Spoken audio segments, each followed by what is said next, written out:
जय हिंद स्टूडेंट्स।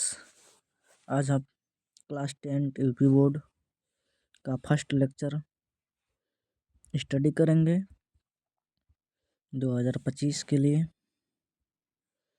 जो यहाँ पे सारे टॉपिक यहाँ पे आपको बताया जाएगा, ठीक है।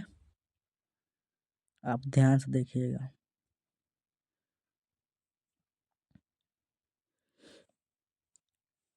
यहाँ क्लास 10th का फर्स्ट चैप्टर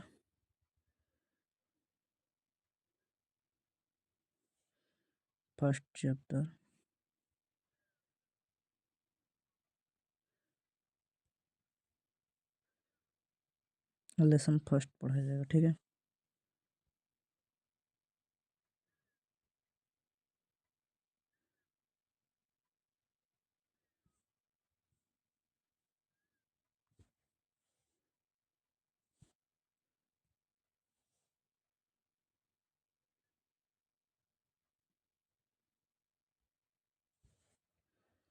जिसमें रासायनिक विज्ञान इसको कहते हैं। रासायनिक अभिक्रिया और समीकरण चैप्टर का नाम है, ठीक है। ये देखो, पहला रासायनिक अभिक्रिया आपको परिभाषा सहित लिख कर लाया गया है कि आप उतार सकें, ठीक है। आपको परिभाषा सहित लिख कर लाए हैं कि आप उतार सकें, ठीक है। देखो, रासायनिक अभिक्रिया जिसे केमिकल रिएक्शन इंग्लिश में लिखते हैं, उसके बाद परिभाषा लिखो। परिभाषा लिखने का मतलब देखो, इसमें कोई दो उत्पाद दो अभिकारक मिलकर एक उत्पाद का निर्माण करते हैं। सिंपल भाषा में समझो। जब देखो, परिभाषा तो लिख लेना यहाँ पे। जब एक या अत्यधिक पदार्थ मिलकर एक नए पदार्थ का निर्माण करते हैं, उसे रासायनिक अभिक्रिया कहते हैं, ठीक है। रासायनिक अभिक्रिया कहते हैं।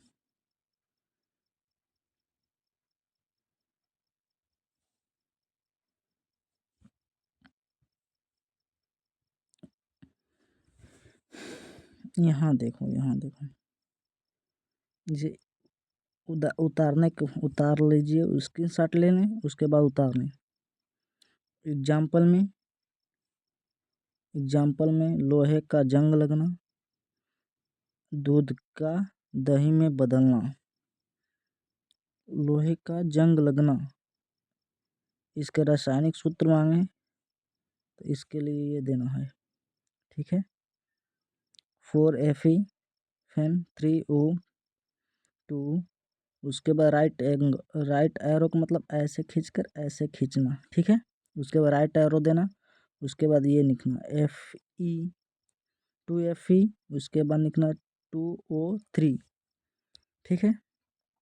आगे चलते हैं।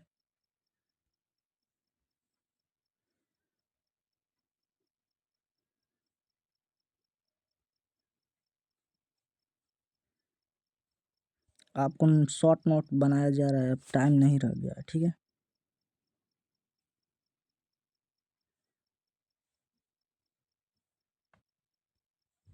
देखो, दूसरा रासायनिक समीकरण। दूसरा हेडिंग रासायनिक समीकरण के केमिकल इक्वेशन बोलते हैं इंग्लिश में। इसका परिभाषा लिखो। रासायनिक अभिक्रियाएं को प्रतीकों और सूत्रों के माध्यम से संक्षेप में दर्शाने को रासायनिक समीकरण कहते हैं। संक्षेप में दर्शाने को रासायनिक समीकरण। उदाहरण में ले लेना।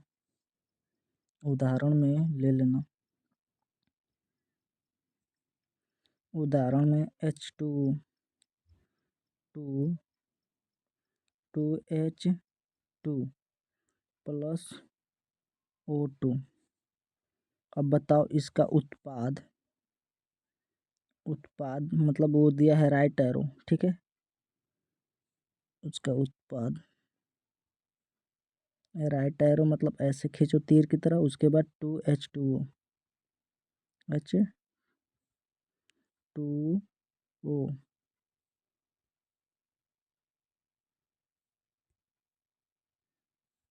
ठीक है। ओके,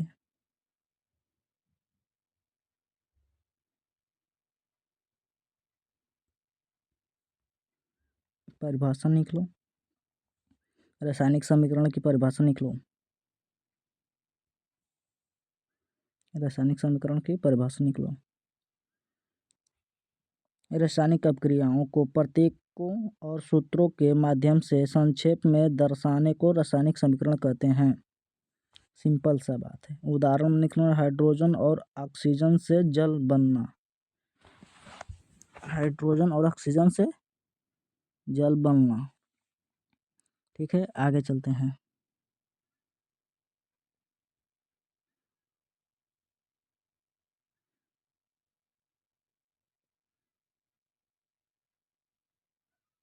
राधे राधे।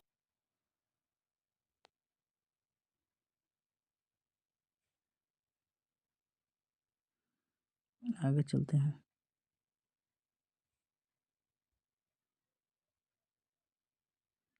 ठीक है। लिखो संतुलित रासायनिक समीकरण, लिखो संतुलित रासायनिक समीकरण। इंग्लिश में लिखना चाहोगे तो लिख लेना, दिखा दे रहे हैं। Balance chemical equation, balance chemical equation, इसका परिभाषा लिखना होगा, यहाँ ध्यान देना, यहाँ से लिखना स्टार्ट करना,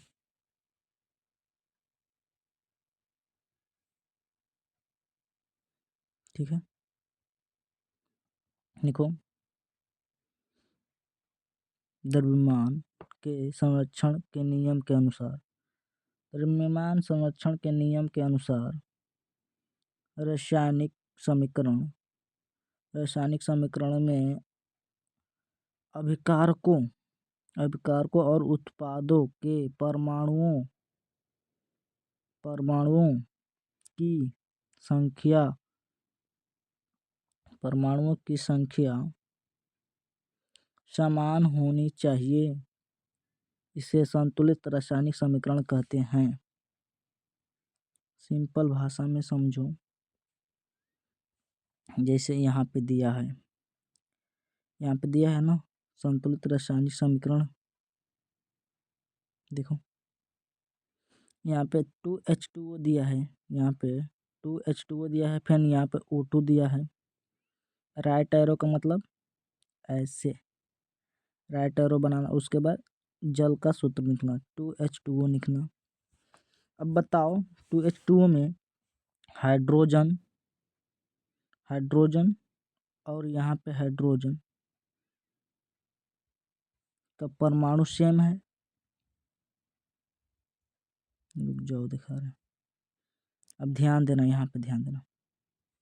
संतुलित का मतलब क्या है, जो अभिकारक है, अभिकारक किसको बोलते हैं, अभिकारक इसको बोलते हैं जो दो दो जो में दो तत्व मिलकर बना रहे हैं एक उत्पाद, उत्पाद इसको बोलेंगे, इसको क्या बोलेंगे, उत्पाद, उत्पाद, इसको अभिकारक, ठीक है। इसको अभिकारक बोलेंगे, इसको उत्पाद। तो अभिकारक के परमाणु और उत्पाद के परमाणु बराबर होना चाहिए, इसी को रासायनिक संतुलित रासायनिक समीकरण कहते हैं, ठीक है। आगे चलते हैं।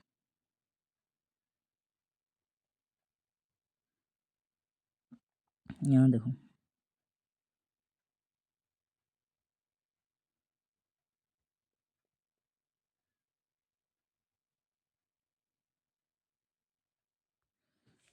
थोड़ा छोटा दिखेगा, उसके बाद जूम कर लेना, ठीक है, बता दे रहे हैं।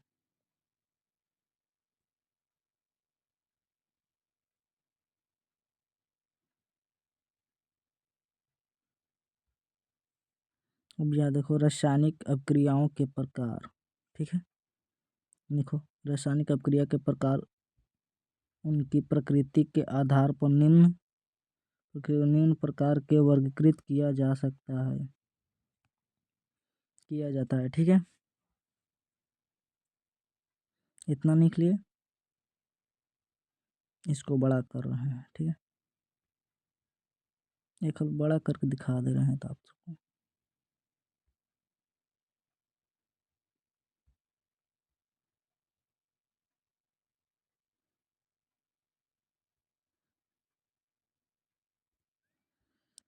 संयोजी अपक्रिया, क्या पढ़ेंगे? संयोजी अपक्रिया।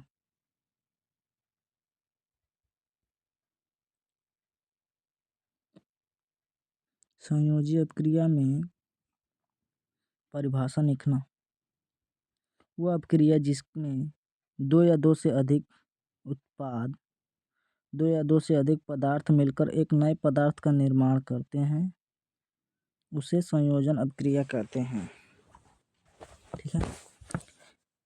संयोजन अपक्रिया में दो या दो से अधिक पदार्थ मिलकर एक नए पदार्थ का निर्माण करते हैं,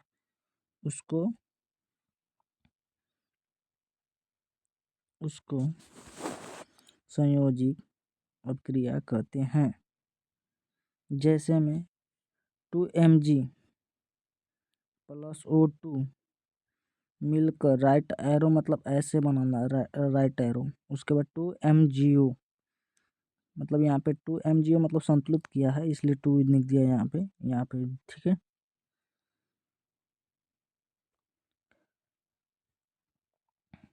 राइट एरो बना लेना ऐसे, 2MgO यानी मैग्नीशियम का ऑक्साइड के साथ संयोग, मैग्नीशियम को ऑक्सीजन का साथ जुड़ना ना।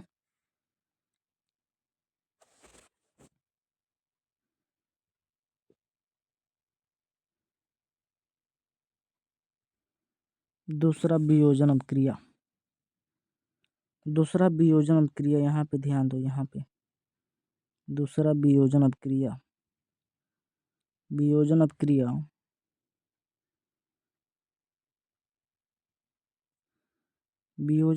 में देखना, ध्यान देना, यहाँ पे राइट एरो है, यहाँ पे हमेशा राइट एरो लिखा है, ऐसे बनाना। उसके बाद एग्जाम्पल उतारना, ठीक है।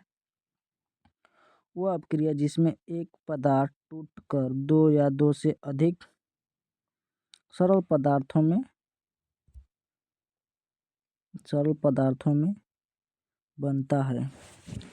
जैसे यहाँ पे देखे हो, संयोजन अपक्रिया में दो पदार्थ मिलकर, देखो संयोजन अपक्रिया में दो पदार्थ मिलकर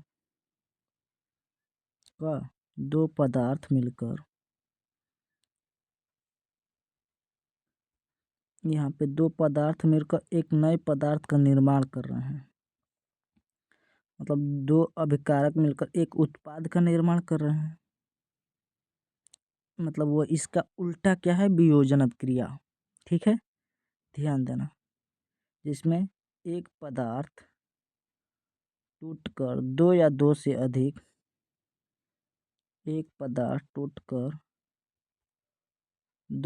अधिक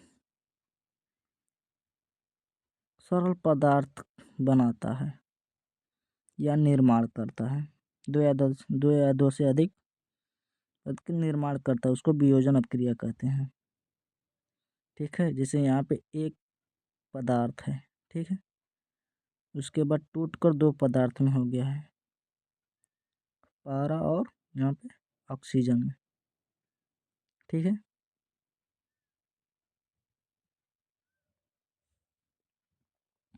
उदाहरण में लिख लेना। आगे बढ़ते हैं। वियोजन अपक्रिया का लिख लेना। मरकरी ऑक्साइड का विघटन, हिंदी में भी लिख लेना, मरकरी ऑक्साइड का विघटन, ठीक है।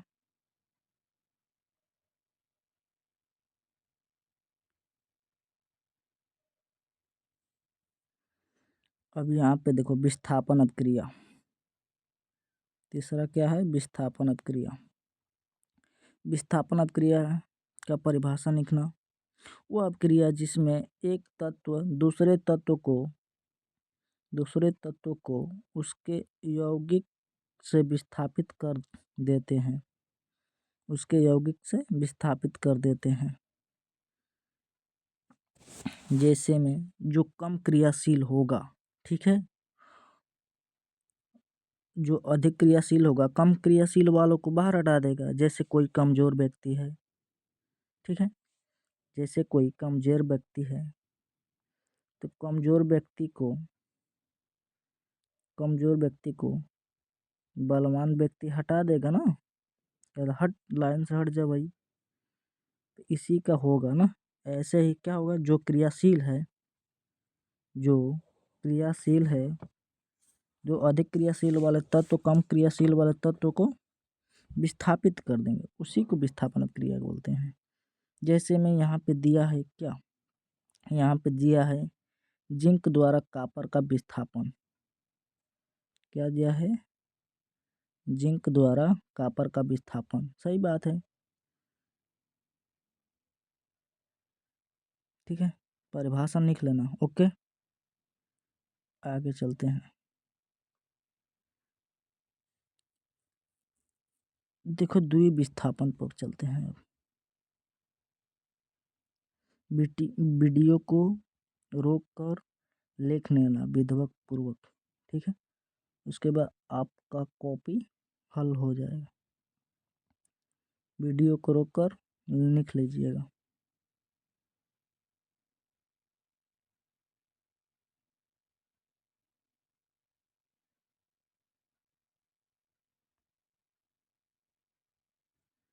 यहाँ पे द्विविस्थापन अपक्रिया, चौथा में द्विविस्थापन अपक्रिया, double displacement reaction.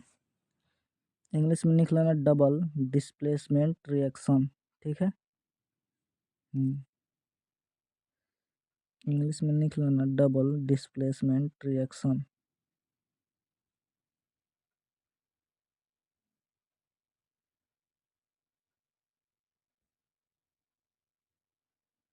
Double displacement reaction, इसका परिभाषा लिखना।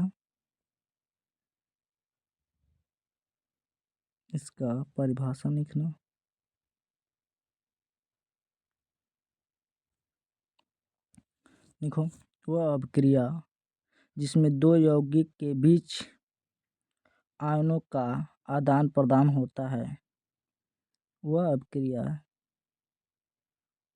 अपक्रिया जिसमें यौगिक के बीच आयनों का आदान प्रदान होता है। उदाहरण में लिख लेना सिल्वर क्लोराइड का अवक्षेप। यहाँ पे सोडियम क्लोराइड है, यहाँ पे सोडियम क्लोराइड मिलकर AgNO3 से राइट एरो, तो Ag है, ठीक है, तो Ag किसको हटा दे रहा है बताओ? जो है यहाँ पे क्लोराइड लग जा रहा है, विस्थापित हो रहा है ना, यहाँ पे ध्यान देखो, Ag क्लोराइड यहाँ पे बनाता है, ठीक है, उसके बाद ये वाला इसके साथ बनाता है, दो अवक्षेप बनाते हैं, ठीक है, तो ये द्विविस्थापन हुए।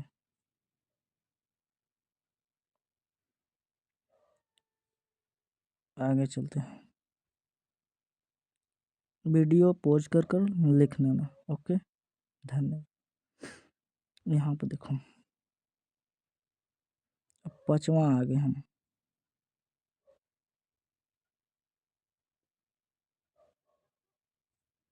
पांचवा उपचयन अपक्रिया,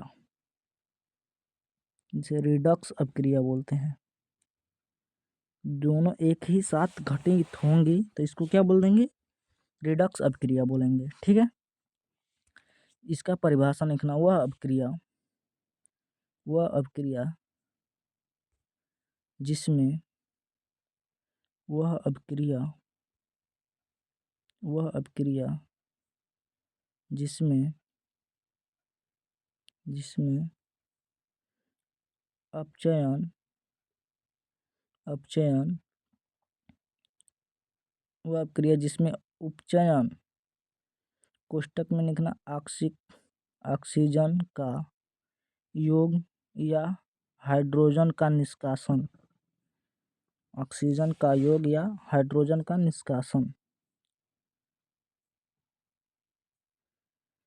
ठीक, हाइड्रोजन का निष्कासन और अपचयन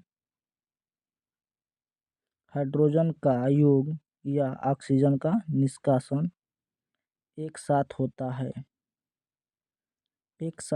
है। ये ध्यान दो कि उपचयन में ऑक्सीजन का योग हो रहा है और हाइड्रोजन का निष्कासन हो रहा है, मतलब हाइड्रोजन बाहर निकल रहा है। ठीक है, अपचयन में उल्टा हो रहा है, इसमें हाइड्रोजन का योग हो रहा है, ऑक्सीजन का निष्कासन हो रहा है और दोनों एक ही साथ हो रहा है। इसी को क्या बोल रहे हैं? रिडक्स अपक्रिया। ठीक है, रिडक्स रिएक्शन बोलते हैं। जैसे यहाँ पे उदाहरण में देखो, कॉपर ऑक्साइड का हाइड्रोजन द्वारा अपचयन। ठीक है, यहाँ पे कॉपर ऑक्सीजन है, फिर हाइड्रोजन है, फिर राइट एरो है, यहाँ पे राइट एरो है।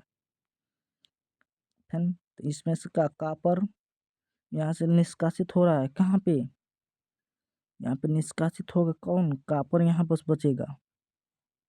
ठीक है, यहाँ से हाइड्रोजन हटेगा, हाइड्रोजन के साथ दोनों एक ही साथ हो रहा है ना रिएक्शन। जैसे यहाँ पे कॉपर है, ऑक्सीजन है। ठीक है, तो ऑक्सीजन हट के जा रहा है वहाँ पे ऑक्सीजन के हाइड्रोजन के पास जो जुड़ रहा है, दोनों एक ही साथ हो रहा है रिएक्शन, इसलिए इसको रिडक्स अपक्रिया बोलते हैं। ठीक है, लिख लेना, वीडियो को रोक कर लिखना। ठीक है, दिखा दे रहे हैं, इसी पर रोक लेना, उसके बाद लिख लेना। चलो आगे भी बढ़ते हैं।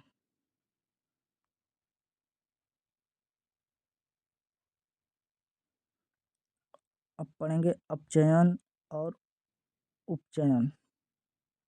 ठीक है, उपचयन और अपचयन, जिसको ऑक्सीडेशन और रिडक्शन बोलते हैं। उपचयन को ऑक्सीडेशन और अपचयन को रिडक्शन बोलते हैं। ठीक है, उपचयन में देखो, उपचयन में ऑक्सीजन का योग, हाइड्रोजन का निष्कासन, इलेक्ट्रॉनों का त्याग होता है। उदाहरण में ये लिख लेना, मैग्नीशियम का उपचयन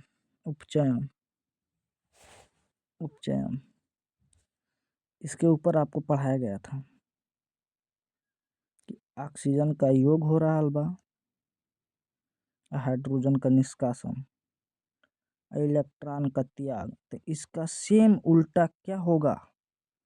इसका सेम उल्टा अपचयन होगा। अपचयन में क्या होगा? हाइड्रोजन का योग होगा। देखो, इसमें हाइड्रोजन का योग नहीं हो रहा है, इसमें हाइड्रोजन का योग हो रहा है, इसमें ऑक्सीजन का निष्कासन नहीं हो रहा है, इसमें ऑक्सीजन का निष्कासन हो रहा है। ठीक है, ऑक्सीजन का निष्कासन हो रहा बा, एमा इलेक्ट्रॉन का ग्रहण होते, एमा इलेक्ट्रॉन का त्याग होते, दोनों उल्टा है। ठीक है, आपको याद करना है, ध्यान से याद करिएगा। ठीक है, आगे चलते हैं, इसका अपक्रिया लिख लेना। ठीक है, उदाहरण सहित। इससे आसान भाषा में और पीडीएफ नहीं बनाया जा सकता है, बना सकते हैं पर चैनल को लाइक एंड सब्सक्राइब किया करें। अब आगे चलते हैं। यहाँ पे देखो आपका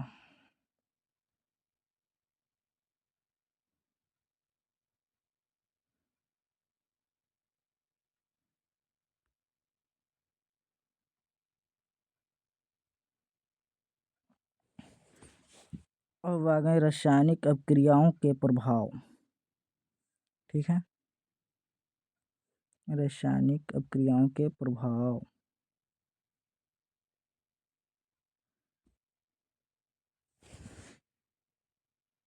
रासायनिक अपक्रियाओं के प्रभाव।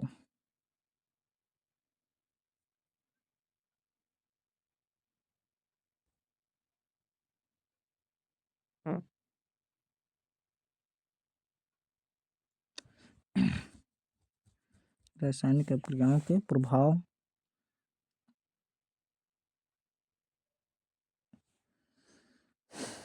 अब लिखो यहाँ पे ऊष्मा का अवक्षेप, अवशोषण या उत्सर्जन। ऊष्मा का अवशोषण, अवशोषण या उत्सर्जन। ठीक है, अब देखेंगे यहाँ पे ऊष्माक्षेपी अपक्रिया। तो इसमें दो ही प्रकार से अपक्रिया होंगे। ठीक है, अपक्रिया का प्रभाव है कि या तो ऊष्मा देगा या ऊष्मा लेगा, दो ही प्रकार से हो सकता है। तो एक जो ऊष्मा लेगा, जो ऊष्मा लेगा तो ऊष्माशोषी कहलाएगा, जो ऊष्मा देगा ऊष्माक्षेपी कहलाएगा। ठीक है, तो यहाँ पे ध्यान दो कि ऊष्माक्षेपी अपक्रिया वो अपक्रिया है जिसमें ऊष्मा का उत्सर्जन होता है, उसे ऊष्माक्षेपी अपक्रिया कहलाते हैं। उदाहरण में इसको लिख लेना। ठीक है, और ऊष्माशोषी अपक्रिया हेडिंग। तो ऊष्माशोषी अपक्रिया वो अपक्रिया होती है जिस अपक्रिया में ऊष्मा देकर उस अपक्रिया को पूर्ण रूप से रिएक्शन कराई जाती है, उसको ऊष्माशोषी अपक्रिया कहते हैं, जिसमें ऊष्मा दी जाती है। ठीक है, इसमें रंग, गंध, अवस्था में परिवर्तन सब होता रहता है। ठीक है, आगे चलते हैं।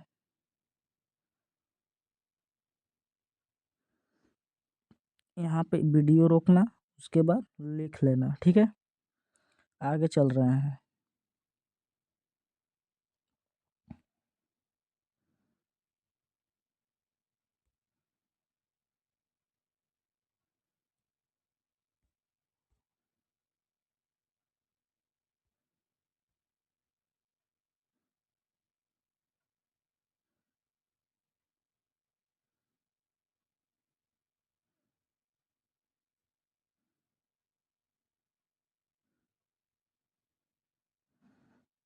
आगे चल रहे हैं, बस लास्ट टॉपिक है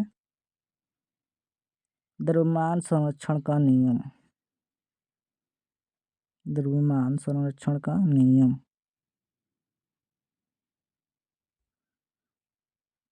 द्रव्यमान संरक्षण का नियम में परिभाषा लिखना। रासायनिक अपक्रिया में द्रव्यमान न तो उत्पन्न होता है और न ही नष्ट होता है। रासायनिक अपक्रिया में द्रव्यमान न तो उत्पन्न होता है और न ही नष्ट होता है। तो अभिकारकों का कुल द्रव्यमान उत्पादों के कुल द्रव्यमान के बराबर होता है। ये तो बात राइट है, क्योंकि द्रव्यमान संरक्षण के नियम यही कहता है कि द्रव्यमान को ना तो नष्ट किया जा सकता है और ना ही उत्पन्न किया जा सकता है। तो उदाहरण में अभिकारक जो है, ये अभिकारक जो है, अभिकारक जो है, अभिकारक जो है ये 2H2 और O2, ये क्या है? अभिकारक है। क्या है? अभिकारक। तो अभिकारक के परमाणु और ये क्या है? उत्पाद। जो जल है 2H2O उत्पाद, जो दल है उत्पाद, इन अभिकारक और उत्पाद के परमाणु क्या हैं? बराबर हैं, ठीक है, संतुलित हैं।